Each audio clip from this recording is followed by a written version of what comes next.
Do you know what the future holds? Unlike what many think, as a trend forecaster, I do not have a crystal ball, and I cannot look at that ball and tell you what the future has for us. In my role, I make very well-informed and educated guesses about the future, about the expression of our future, about the context and the different ideas and the different expressions that will come with it. In my role, I study and I research constantly what's around us, and I analyze all that information to define what a possible future would be. In my role, I take information and inspiration as of today. I'm not privileged to any information or anything from the future that any of you cannot access. All I do is I analyze and I ask questions and I read a lot to try to understand, first of all, our context, where we are today, and second, to understand what our dreams are. What are you hoping for? What are you expecting out of product? What are you expecting out of architecture? What are you expecting your food to look like? All of these choices define our context today, but also define the path which we are taking. A very interesting new silhouette, an evocative texture, an interesting sound we've never heard before could signify change. It could signify the beginning of something that will develop in the future. So my job is to take these small changes that happen every day around us, to analyze them, see the potential in them, to develop into something bigger, and then follow them through into their distribution and acceptance in society. As I said, I'm not privileged to any information. I just study everything that's around us. I look into different industries. Even though my core focus is in fashion, I rarely look into fashion. I look into science, I look into technology, I look into what young people are doing, I look into where we choose to travel and what colors we're being exposed to. I look into all this different information around us and I analyze it. An example I'll give you of recent change that happened, that took off from the fashion industry, is the color purple. So many people I meet nowadays, and I ask them, what's your favorite color? And everyone says purple. And I think, interesting, because 10 years ago, people rejected purple like it was the most unwearable and unconventional color.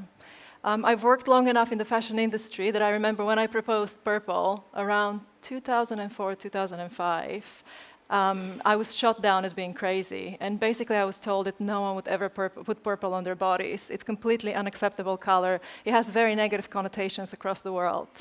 Well, under the right circumstances, through a very long process of purple's inception as a modern color, of its distribution through magazines, media, celebrities, friends, you name it, through our own acceptance, it became one of the most popular colors as of today. It's very interesting that similar thing happened to neons. You know, I saw the emergence of neons 5-6 years ago, and then it was so interesting to see how they penetrated the market to the point where now the fashion industry is actually trying to win us off of neons, but we're so tight into them that we don't want to let go. So my role entails catching this change, seeing the little signs of change and evolution, but also understanding the context in which they're going to develop and evolve, and understanding the timing. Something that happened with neons, for example, is I caught it too early on, and I remember meeting with Macy's at the time in New York and explaining that neons are going to be big, and they all looked at me and said, we're not going to invest in neons. Well, fast forward 7-8 years later, look what's happening. So timing is equally important as context, and today I'll talk to you about the context.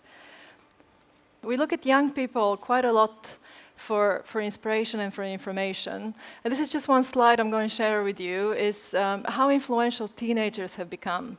And remember, again, it's the context. Teenagers have always been collaging. That's part of kind of building your identity as you become adolescent. And they've always collaged, and they've always tried to make sense of the world around them. Girlfriends, boyfriends, inspiration, birds, flowers, you name it. They've always done that. However, what changed in the last 10 years is that through social media, Tumblr, Pinterest, Twitter, you name it, Instagram, they became extremely influential. So all of a sudden, these collages have so much more meaning to them, because companies like Topshop, as you see in the example on the right, pick up on that, and they offer it back into their collections to those same teenagers, because now they understand them. So this is just another example of how something that we are doing, you and I, all of us, and our choices are actually being trickled down through the industry, and they're coming back around us, because the industry understands what we want. They understand us. This is, in a nutshell, my job. So where do you think, and what do you think the single most dominant and influential kind of factor has been in our society? And it's on the screen already, but yeah, nostalgia.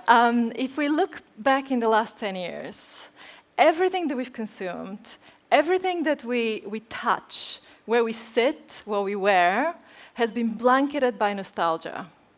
As if our everyday existence, as if our purpose hasn't been identified well enough, that we needed to look back into the past and borrow our parents' and grandparents' ideals to validate our existence. We really hoped and we really believed that they had it better. You know, we look back into the past, they succeeded in what they've done, because here we are today, functioning, everything's working around us. So we kind of started to mindlessly borrow inspiration and information from the past. We went through the 60s, we went through the 70s, 80s, 90s. What decades have we not experienced and revisited in the last 50 years? We try to borrow their hobbies, we try to borrow their style, we try to borrow their ideals, their understanding of the world, and we thought we were going to walk away with a certain sense of satisfaction and belonging into the present context. I typed in Instagram retro filter, and I got the image on the left. I typed in vintage-inspired lifestyle fashion, I got the image on the right. It's so easy to get on Google and type in anything vintage or retro-related, and you get millions and millions of hits. Vintage, retro, nostalgic, whatever you want to label it as, has become our current mode of expression. You know, we look at when you think about food, we've been looking back into whether it's apple pies or all traditions of preserving food, whether it's fermentation or you name it, kimchi, it has become so trendy. So we're looking into all these old food experimentation. When we go home, we've been looking into how can we bring our furniture back from the past. You know, what became the most desirable aesthetic has become one from the past. What we wear, it's easily to pinpoint different reference points, whether it's decade or countries, but they all come from the past. And there's nothing wrong with that. You know, it gives us a sense of comfort and familiarity.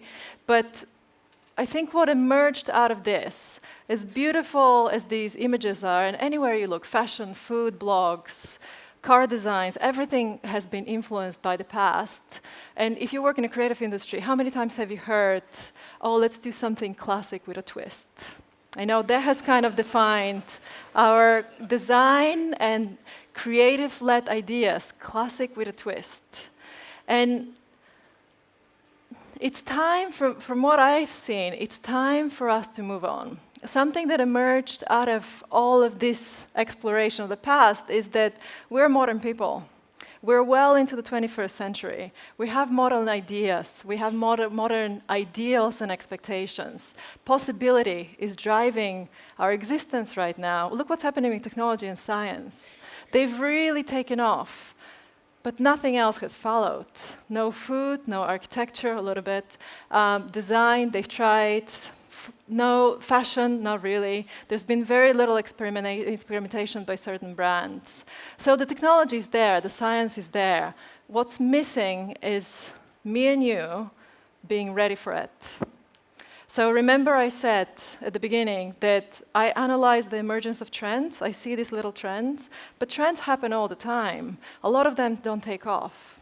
And the reason they don't take off is because you and I are not ready for them to take off. The only way for trends to exist in a society is if we accept them and we're ready for them. So think of how many times you've seen a friend and they wear something really strange and you're thinking, oh my God, why would you wear that? And then 5 years later, you're wearing the same thing.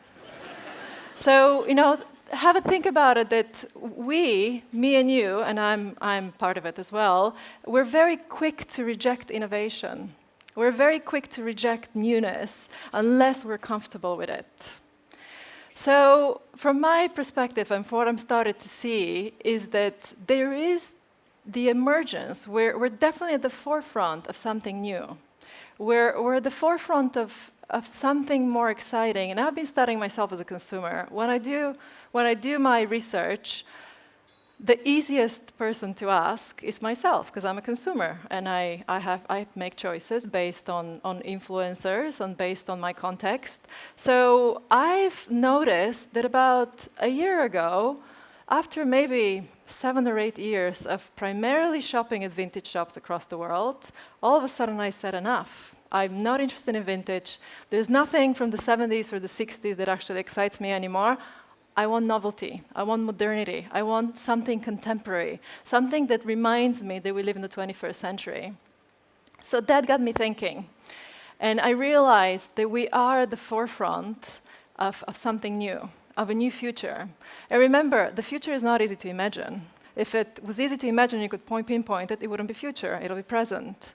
So I've been doing a lot of research, and I've been trying to establish what product excites me as a consumer. And the one thing that stands out the most is my iPhone. And think about it, an iPhone is quite an unfamiliar smart piece of technology.